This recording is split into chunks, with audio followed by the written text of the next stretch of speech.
बेकसूर मुलजिमों की रिहाई आधा इंसाफ। सदाए हक न्यूज़, हक़ सदाकत की बेबाक आवाज़।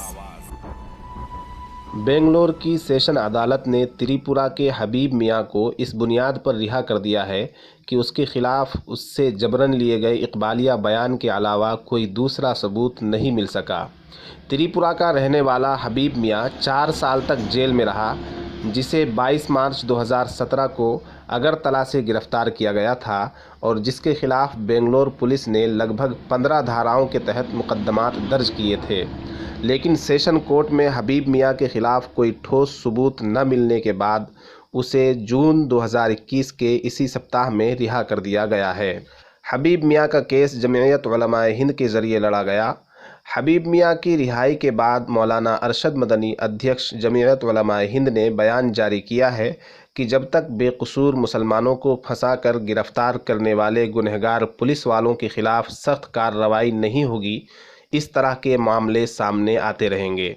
ये बात बिल्कुल सही है कि एक आम नागरिक की ज़िंदगी से खिलवाड़ करने के बाद और एक सीधे साधे इंसान को बिना किसी जुर्म के वर्षों तक जेल में रखने के बाद भी उन पुलिस कर्मियों पर कोई कार्रवाई नहीं होती जो बग़ैर कुछ सोचे समझे किसी को भी गिरफ्तार कर लेते हैं और उस पर झूठे मुकदमात आयद कर देते हैं।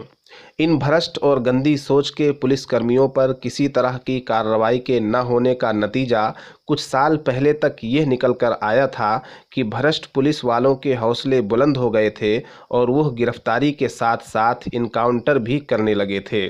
2008 में आजमगढ़ के 2 मुस्लिम नौजवानों का बटला हाउस फर्जी इनकाउंटर, जिसकी आज तक निष्पक्ष जांच नहीं हो सकी है, पुलिस वालों के इसी बढ़े हुए हौसले का नतीजा था।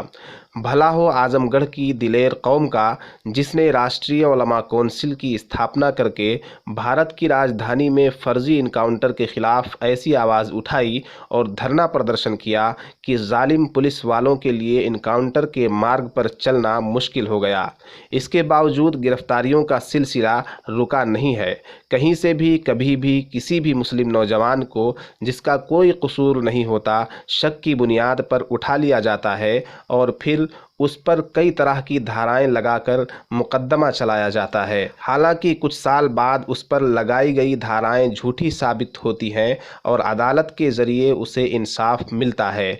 लेकिन अक्सर ऐसा होता है कि गिरफ्तारी से लेकर अदालत के फैसले तक एक बेकसूर इंसान की ज़िंदगी का कीमती हिस्सा गुम हो चुका होता है और उसकी उम्र ढल चुकी होती है। उसका परिवार लाचार होकर रह जाता है, जिसका कोई हिसाब जवाब, बदला या मुआवजा इंसाफ पसंदों के पास भी नहीं होता। धार्मिक भेदभाव पर आधारित इस तरह की गिरफ्तारियां उसी समय रुक सकती हैं जब गिरफ्तार करने वाले पुलिसकर्मियों को मुलजिम की रिहाई के बाद हमेशा के लिए सस्पेंड कर दिया जाए और अगर मामला इनकाउंटर का हो तो जांच में फर्जी इनकाउंटर के बदले इनकाउंटर करने वाले को फांसी की सज़ा दी जाए। तभी जाकर एक बेकसूर भारतीय नागरिक को पूरा इंसाफ मिल पाएगा।